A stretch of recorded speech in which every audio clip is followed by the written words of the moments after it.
Hello students, welcome to our channel scholarly minds. So आज हम deal करने वाले हैं PHIC 103 हिस्ट्री ऑफ इंडिया। आज हम इस सब्जेक्ट के कुछ इंपॉर्टेंट क्वेश्चंस डील करेंगे जो आपके जून एग्जामिनेशन के लिए इंपॉर्टेंट हो सकते हैं। स्टार्ट करने से पहले मैं आपको दो इन्फॉर्मेशन देना चाहूँगी। फर्स्ट कि आप हमारा व्हाट्सएप एंड टेलीग्राम ग्रुप ये दोनों ज्वाइन कर सकते हैं। लिंक आपको डिस्क्रिप्शन में मिल जाएगी एंड वहाँ पर आपको रेगुलर क्लास अपडेट्स मिलते रहेंगे। सेकेंड कि अगर आपको इस सब्जेक्ट के गेस्ट पेपर्स परचेज़ करने हो तो आप आ सकते हैं shop.hindustanknowledge.com पर लाइक दिस। यहाँ पर आप अपना सब्जेक्ट को टाइप करके इजीली परचेज़ कर सकते हैं। इन केस परचेज़ करने में आपको कोई भी इशू आता है तो you can contact us at 9580023321। Okay, so अगर आपको ये वीडियो पसंद आता है तो please like the video and subscribe to our channel. Let's start with our first question. Analyse the economic and social organisation in Tamilakam. Tamilakam was the ancient region of South India that included present-day Tamil Nadu, parts of Kerala and Karnataka। मतलब ये जो reason हुआ करता था ये काफ़ी बड़ा हुआ करता था क्योंकि इसमें आज का तमिलनाडु भी आ गया and parts of Kerala and Karnataka भी इसी में इंक्लूडेड हुआ करते थे। During the Sangam age around 300 BCE to 300 CE it had a well developed economy and organize society. Sangam age के दौरान यहाँ पर एक वेल डेवलप्ड इकोनॉमी हुआ करती थी, साथ में जो सोसाइटी थी वो काफ़ी ऑर्गेनाइज थी। Literatures like Sangam poem gives valuable information about it's economic and social life. Sangam poem जैसे लिटरेचर की वजह से हमें कुछ वैल्यूएबल इंफॉर्मेशन मिलती है इस रीजन के इकोनॉमिक एंड सोशल लाइफ के बारे में। Let's move ahead. Economic organization. Agriculture was the main occupation of the people. Farmers cultivated crops such as rice, sugarcane, millets, cotton and pulses. Agriculture सी history में agriculture ही main occupation हुआ करता था। जो फार्मर्स हुआ करते थे वो क्या कल्टिवेट करते थे? राइस हो गया, शुगरकेन हो गया, मिलेट्स हो गए, कॉटन हो गए, ये सारी चीज़ें कल्टिवेट करते थे। रिवर्स एंड टैंक्स को इरिगेशन के लिए यूज़ किया जाता था ताकि जो फार्मिंग है वो और प्रोडक्टिव हो सके। Trade and commerce. Trade was an important part of the economy. Trade economy के लिए बहुत ज़्यादा इंपॉर्टेंट है। Tamilakam had active internal and overseas trade with countries like Rome, Egypt and South East Asia. अब जो तमिलकम था इसके ओवरसीज ट्रेड भी होते थे और इंटरनल ट्रेड भी काफ़ी एक्टिव हुआ करता था। ओवरसीज वो किसके साथ डील करते थे? रोम हो गया, इजिप्ट हो गया, साउथ ईस्ट एशिया हो गया। So goods like spices, pearls, ivory, textile and precious stone were exported. ये सारी चीज़ें एक्सपोर्ट होती थी और luxury items and gold coins import हुआ करते थे। Ports like Puhar and Muziris became famous trading centre. ये दोनों जो पोर्ट्स हैं वो काफ़ी फेमस ट्रेडिंग सेंटर बने। Craft and industries.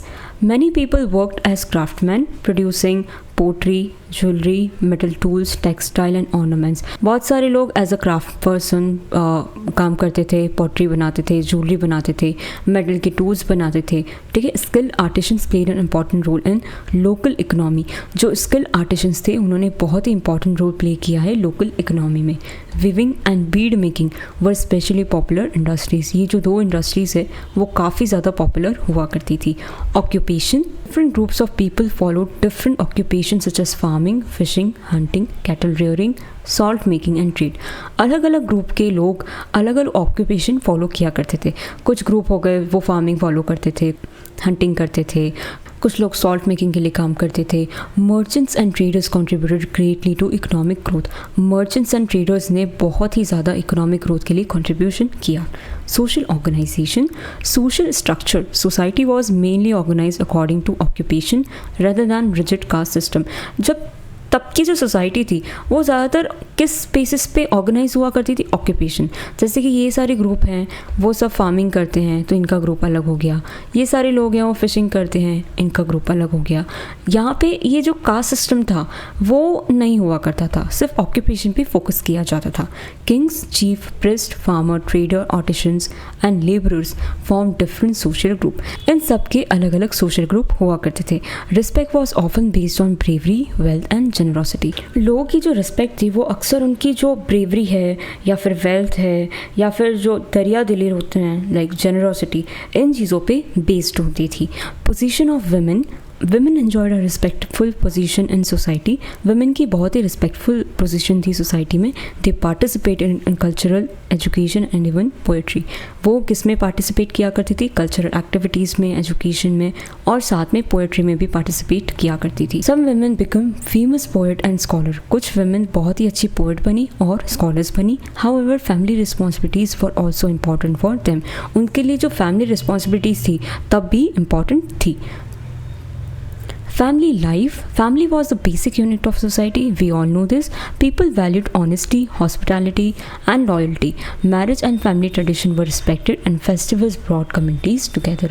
We all know कि family क्या होती है, basic unit होती है society की. लोग जो थे वो honesty, hospitality and loyalty जैसी values को बहुत importance देते थे. Marriage and family traditions बहुत ही ज़्यादा respectful हुआ करते थे और जो festivals थे वो communities को एक साथ लाने का काम करते थे. Religion and culture. People worship different gods connected with nature such as Murugan, Mayon, that is Vishnu, and Koravai. Hero worship and ancestor worship were common. Music, dance and poetry flourished, making Tamilkam rich in nature. लोग अलग अलग God's को worship किया करते थे जो generally nature से connected होते थे, जैसे मुर्गन हो गया, विष्णु जी हो गए, ठीक है. Hero worship and ancestor worship भी काफ़ी ज़्यादा कॉमन थी. म्यूज़िक, डांस एंड पोएट्री काफ़ी ज़्यादा फ्लरिश हो रहे थे जिसकी वजह से तमिलकम रिच इन कल्चर बन चुका था. Conclusion. The economic and social organization of Tamilakam was well balanced and prosperous.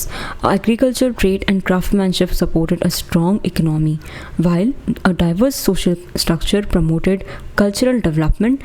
The Sangam age reflects society that was economically active, socially organized and culturally vibrant, leaving a lasting impact on South Indian history. अब क्या बताया जाता है कि तमिलकम का social organization and economic organization काफ़ी ज़्यादा balanced था और बहुत ही प्रॉस्परस था. एग्रीकल्चर, ट्रेड एंड क्राफ्टमैनशिप ने इकोनॉमी को बहुत ही अच्छी तरीके से सपोर्ट किया था.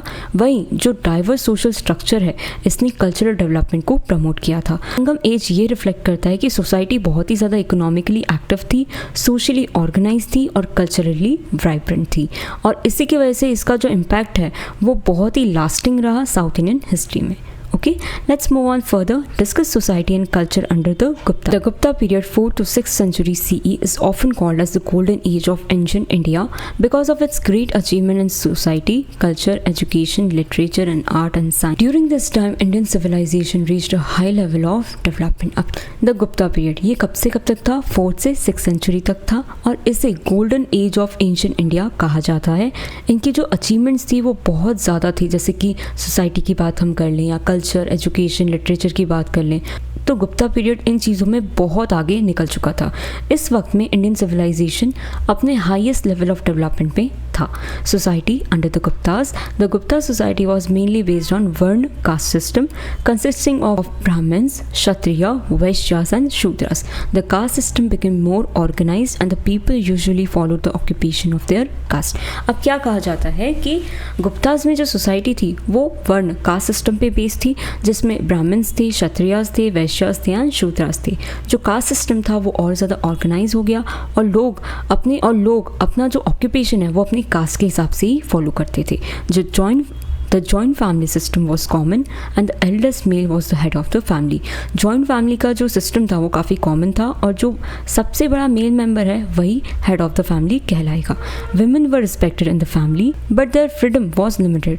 Women की बहुत रिस्पेक्ट की जाती थी लेकिन उनकी जो फ्रीडम है वो काफ़ी लिमिटेड हो चुके थे. Child marriage became more common. Though women from wealthy families could receive education and participate in religious activities. Child marriage जो थी वो बहुत ही ज़्यादा कॉमन हो चुकी थी लेकिन जो वेल्दी फैमिलीज़ के विमेन हैं वो एजुकेशन भी रिसीव कर सकती थी और साथ में रिलीजियस एक्टिविटीज़ में भी पार्टिसिपेट कर सकती थी. Agriculture was the main occupation while trade and craft also flourished. अब एग्रीकल्चर तो मेन ऑक्यूपेशन था ही लेकिन साथ में ट्रेड एंड क्राफ्ट भी काफ़ी ज़्यादा फ्लरिश हो रहा था. Merchant and artisans formed guilds that help in the growth of economy. Guilds का मतलब क्या होता है? एक ही काम या प्रोफेशन करने वाले लोगों का एसोसिएशन या ग्रुप. मर्चेंट्स एंड आर्टिशंस ने गिल्ड्स फॉर्म किए थे ताकि जो ग्रोथ ऑफ इकोनॉमी है उसमें मदद मिल सके. Culture under the Guptas. The Gupta period witness remarkable cultural progress. इनके वक्त में कल्चरल प्रोग्रेस बहुत ही ज़्यादा हुआ था। Sanskrit became the most important language for the literature and administration. Sanskrit बहुत ही इंपॉर्टेंट लैंग्वेज बन चुकी थी लिटरेचर के लिए भी और एडमिनिस्ट्रेशन के लिए भी। Great scholar and poet wrote famous work during this time. इस वक्त में ग्रेट स्कॉलर्स ने एंड पोएट्स ने फेमस वर्क लिखे थे, ठीक है, जैसे बुक्स हो गई या फिर कोई कोई बुक्स हो गई या फिर पोएम्स हो गई, तो इस वक्त में बहुत ज़्यादा लिखे गए थे। The poet Kalidas wrote masterpiece such है, जैसे कालिदास ने क्या लिखा था, कुछ मास्टरपीस लिखे थे जैसे Abhijnana Shakuntalam and Meghdoot which were still admired today. आज भी इसका नाम बहुत ही फेमस है। आप अगर जीके की बुक पढ़ेंगे या फिर कोई भी हिस्ट्री का लेक्चर देखेंगे तो वहाँ पे इनका ये जो वर्क है, ये जो मास्टरपीस है, इसका ज़रूर जिक्र होता है। Learning centres attracted students from different region. अब लर्निंग सेंटर्स की वजह से अलग अलग जगह से लोग स्टूडेंट्स आने लगे थे। Religion flourished under the Guptas. Hinduism received royal support but Buddhism and Jainism were also respected. Religion Guptas के टाइम पे बहुत ही ज़्यादा फ्लरिश हो रहा था। हिंदुइज्म को रॉयल सपोर्ट मिला था, लेकिन बुद्धिज्म एंड जैनिज्म की भी बहुत रिस्पेक्ट की जाती थी। Temples became important centre of worship and culture. तब के वक्त में जो टेम्पल्स थे वो वर्शिप के एंड कल्चर के सेंटर बन गए थे। Art and architecture reached new Heights. Beautiful temple, sculpture, cave paintings were created. इस वक्त में आर्ट एंड आर्किटेक्चर को भी बहुत ही ज़्यादा नई उड़ान मिली थी। बहुत सुंदर सुंदर टेम्पल्स बनाए गए, केव पेंटिंग्स बनाई गई और the painting of Ajanta cave are famous for the beauty and artistic intelligence. आज भी जो अजंता केव की पेंटिंग है वो बहुत फेमस है। क्यों? क्योंकि वो बहुत ही ज़्यादा खूबसूरत है और वहाँ की जो पेंटिंग है वो काफ़ी आर्टिस्टिक है, मतलब बहुत ही ज़्यादा खूबसूरत है और बहुत ही बारीकी से बनाई गई है।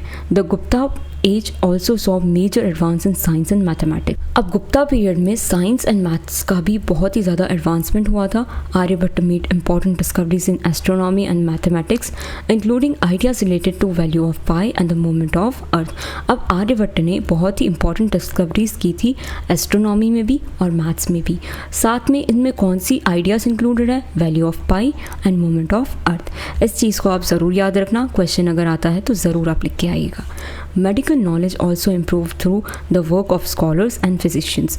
मेडिकल नॉलेज भी काफ़ी अच्छी तरह से इम्प्रूव हो रहा था क्योंकि स्कॉलर्स एंड फिजिशियंस बहुत अच्छे तरीके से काम कर रहे थे। Conclusion, the Gupta period was a time of peace, prosperity, cultural excellence. Its achievement in literature, art, religion, science and social organization had a lasting impact on Indian history. Because of this contribution, the Gupta age is rightly remembered as golden age of ancient India. हमने अभी देखा कि Gupta period में कितनी अच्छी अच्छी चीज़ें हो रही थी, आर्ट से रिलेटेड हो या रिलीजन से रिलेटेड हो या सोशल ऑर्गेनाइजेशन से रिलेटेड हो, ये सारी चीज़ें बहुत ही अच्छी हो रही थी गुप्ता पीरियड में। एंड इसी सारे कॉन्ट्रीब्यूशंस की वजह से गुप्ता एज को golden age of ancient India कहा जाता है। Next question, right a brief survey on early Indian literature. Early Indian literature is one of the oldest and richest literary tradition in the world. हमारा जो Indian literature है वो सबसे पुराना and richest literary tradition है पूरे दुनिया में। It reflects religious, social, political and cultural life of ancient India. हमें क्या पता चलता है कि एंशिएंट इंडिया की कल्चरल लाइफ कैसी थी, पॉलिटिकल लाइफ कैसी थी, रिलीजियस लाइफ कैसी थी। Most of the early works were written in Sanskrit, Pali and Prakrit. 3 languages बहुत ही इंपॉर्टेंट रही है यहाँ पर कि ज़्यादा जो भी वर्क लिखे गए हैं वो संस्कृत में, पाली में, प्राकृत में ही लिखे गए हैं और were pass down orally before being written. And ये सब ओरली पास किया जाता था, ठीक है। जैसे कि ये कोई पर्सन है, कोई स्कॉलर है, इन्होंने 10 स्टूडेंट्स को ये सारी बातें बता दी, ठीक है, सिर्फ बोल कर बता दी, तो इसे क्या कहेंगे? Were pass down orally before being written. लिखने से पहले ये इस तरह से पास होती चली गई। Vedic literature, the earliest Indian literature is known as Vedic literature.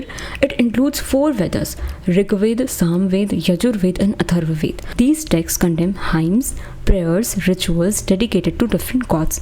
The Vedas are considered the foundation of Indian culture and religion. यहाँ पर क्या कहा जाता है कि जो सबसे पुराना इंडियन लिटरेचर है उसे हम वैदिक लिटरेचर कहते हैं। इसमें 4 वेदास इंक्लूड होते हैं, ऋग्वेद, सामवेद, यजुर्वेद एंड अथर्ववेद। इन टेक्स्ट में, मतलब इन बुक्स में, इन वेदास में हाइम्स हैं, प्रेयर्स हैं एंड रिचुअल्स हैं जो अलग अलग गॉड्स को डेडिकेट की गई हैं। The Vedas are consider the foundation. यही वेदास को इंडियन कल्चर एंड रिलीजन का फाउंडेशन माना जाता है। Upanishad and epics. The Upanishad explain deep philosophical ideas about life, soul and universe. अब ये जो उपनिषद है ये बहुत ही philosophical ideas बताता है जो लाइफ के बारे में है, सोल के बारे में है और इस यूनिवर्स के बारे में है। साथ में उपनिषद हमें ये बताता है कि नॉलेज की क्या इंपॉर्टेंस है एंड स्पिरिचुअल अंडरस्टैंडिंग क्यों ज़रूरी है। The two great Indian epics are Ramayana and Mahabharata. The Ramayana, written by Valmiki, tells the story of Lord Ram and his ideals of truth and duty. Ramayana किसने लिखी है? वाल्मीकि जी ने। और ये किसकी कहानी है? राम जी की कहानी है। और उनके जो आइडियल्स थे ट्रुथ एंड ड्यूटी से रिलेटेड, उसमें रामायण में वो सारी बातें कही गई हैं। The Mahabharata written by Vyasa is the longest epic in the world. Mahabharata written by Vyasa is the longest epic in the world, includes the famous Bhagavad Gita. अब जो महाभारत है वो किसने लिखी थी? व्यास जी ने लिखी थी और ये सबसे बड़ी एपिक है पूरी दुनिया में और इसमें भागवत गीता भी इंक्लूड होती है, which teaches moral values and the importance of righteous action. ये भागवत गीता हमें क्या सिखाती है? मॉरल वैल्यूज़ सिखाती है और साथ में ही राइटियस एक्शन भी सिखाती है कि हमें अच्छे कर्म करने चाहिए, किसी के साथ बुरा नहीं करना चाहिए। ये सारी चीज़ भगवत गीता में लिखी गई है। Buddhist and Jain literature. Buddhist literature was mainly written in Pali language. अब बुद्धिस्ट लिटरेचर किस में लिखा गया था? पाली लैंग्वेज में लिखा गया था। The Tripitaka contains the teachings of Gautam Buddha and guides people on leading a simple and peaceful life. अब ये जो बुद्धिस्ट लिटरेचर है इसमें गौतम बुद्ध की टीचिंग्स बताई गई हैं, साथ में ही ये गाइड करती है लोगों को कि किस तरह से सिंपल एंड पीसफुल लाइफ हम लीड कर सकते हैं। Jain literature was written in Prakrit and Sanskrit.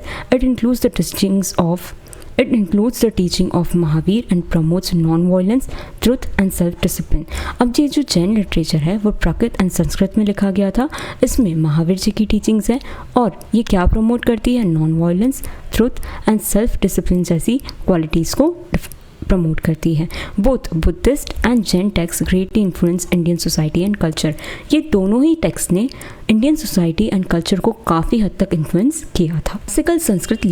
Classical Sanskrit literature reach great Heights with famous writers like Kalidas. His work such as Abhijnana Shakuntalam and Meghdut are admired for their beautiful language and poetic style. Other important work includes Panchatantra, a collection of moral stories, Arthashastra by Kautilya, which discusses politics and administration. अब हम अगर classical Sanskrit literature की बात करें तो इसका भी बहुत ज़्यादा डेवलपमेंट हुआ था, काफ़ी ज़्यादा ग्रेट हाइट्स देखने को मिली थी।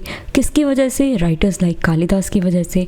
इनके जो फेमस वर्क थे जैसे अभिज्ञान शकुंतलम, मेघदूत, ये बहुत एडमायर किए गए थे। लैंग्वेज बहुत ही ब्यूटीफुल थी और पोएटिक स्टाइल में लिखा गया था इसे। जो दूसरे इम्पॉर्टेंट वर्क थे जैसे पंचतंत्र, इसमें मॉरल स्टोरीज़ का कलेक्शन हुआ करता था। अर्थशास्त्र जो कौटिल्य जी ने लिखी थी, इसमें पॉलिटिक्स एंड एडमिनिस्ट्रेशन से रिलेटेड सारी बातें कही गई थी। कंक्लूजन हम देखते हैं, early Indian literature is a valuable treasure of knowledge and wisdom. Earlier Indian literature क्या है? एक वैल्यूएबल खजाना है नॉलेज का एंड विजडम का। It provides information about ancient Indian tradition, believe.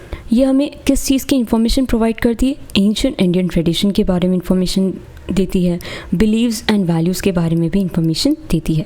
These literary works continue to inspire people across the world. ये जो literary work है वो आज भी लोगों को इंस्पायर करते हैं and remain an important parts of India's cultural heritage. और आज भी ये इंडिया के कल्चरल हेरिटेज का मोस्ट इम्पॉर्टेंट पार्ट है।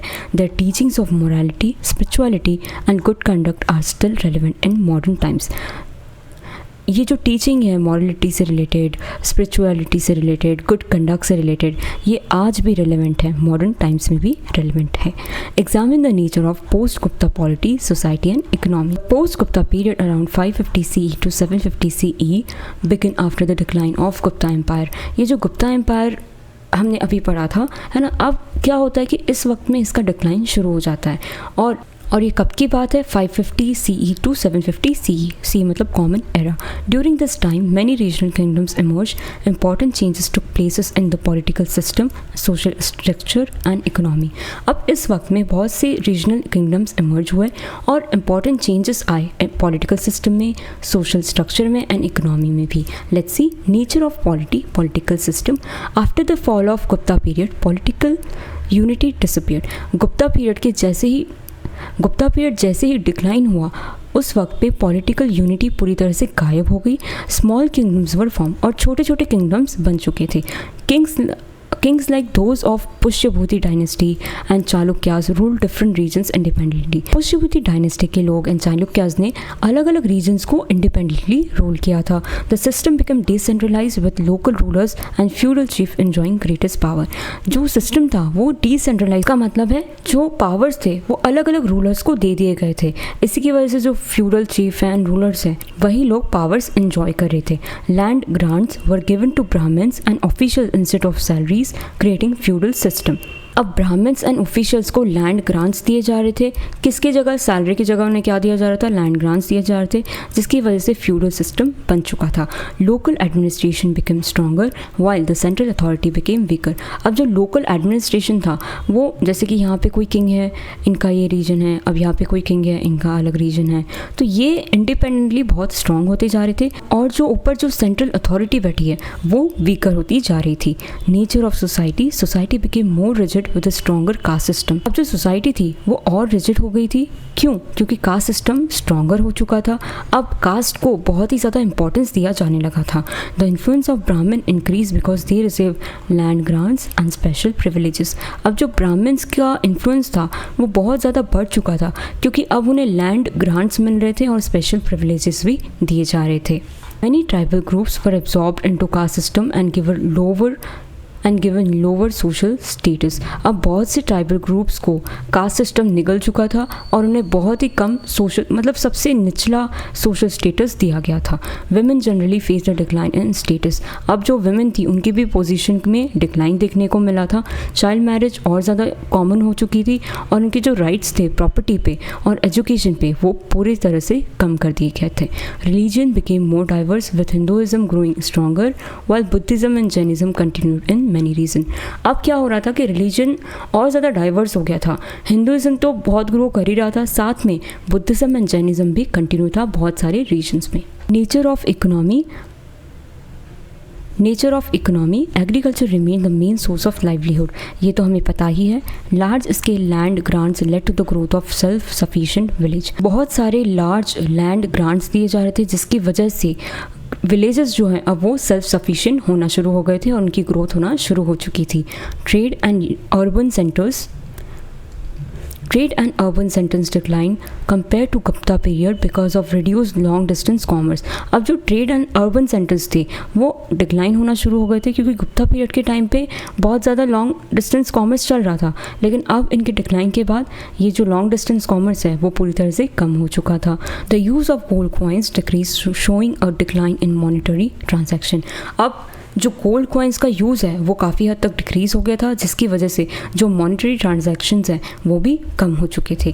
Craftsman and merchants continue to work but mostly serve local markets instead of international trade. अब जो क्राफ्टमैन थे और मर्चेंट्स थे ये लोग काम तो कर रहे थे लेकिन अब इन्होंने जो लोकल मार्केट्स है वहाँ पे सर्व करना शुरू कर दिया था. अब इंटरनेशनल ट्रेड के लिए वो काम नहीं कर रहे थे. Feudal relations developed as peasants work on lands controlled by landlord and local chief. Feudal relations बन चुके थे क्योंकि अब जो पीजेंट्स थे वो लैंड पे काम करते थे, जो लैंडलॉर्ड कंट्रोल करते थे एंड लोकल चीफ भी कंट्रोल किया करते थे. फ्यूडल रिलेशंस का मतलब क्या होता है? ऐसे रिलेशन जहाँ जो लैंडलॉर्ड है एंड जो फार्मर है ये एक दूसरे पे डिपेंडेंट है. ये तो यहाँ पर लिखा है, correct. Post-Gupta period was marked by political fragmentation, rise of feudalism, a decentralized administration. Society became more caste-based and hierarchical, while the economy became mainly agrarian with reduced trade and urbanization. Although this period saw some decline in central power and commerce, it also laid the foundation for the rise of strong regional kingdom in medieval India. India में जब post Gupta period था तब बहुत सारे changes आए थे. Politically ये छोटे छोटे स्टेट्स में डिवाइड हो चुका था, फ्यूडलिज्म बढ़ने लग गया था एंड सेंट्रल गवर्नमेंट की जो पावर्स है वो काफ़ी हद तक कम हो चुकी थी एंड जो राइट्स थे वो अलग अलग रीजन्स को मिल चुके थे. अब कास्ट सिस्टम और ज़्यादा स्ट्रांग हो गया था क्योंकि लोगों के बीच ऊंच नीच का भेदभाव काफ़ी बढ़ गया था, मतलब हायरार्किकल सोसाइटी बन चुकी थी. जो इकोनॉमी था वो मोस्टली एग्रीकल्चर था, लेकिन जो ट्रेड है और अर्बनाइजेशन है ये बहुत कम हो चुका था. हालांकि इस टाइम पर सेंट्रल पावर में बहुत ही ज़्यादा डिक्लाइन देखने को मिला था, लेकिन इसी ने आगे चलकर रीजनल किंगडम को बहुत ज़्यादा स्ट्रॉन्ग किया एंड मिडाइवल इंडिया के लिए फाउंडेशन तैयार की. Okay, that's all for today. Thank you so much.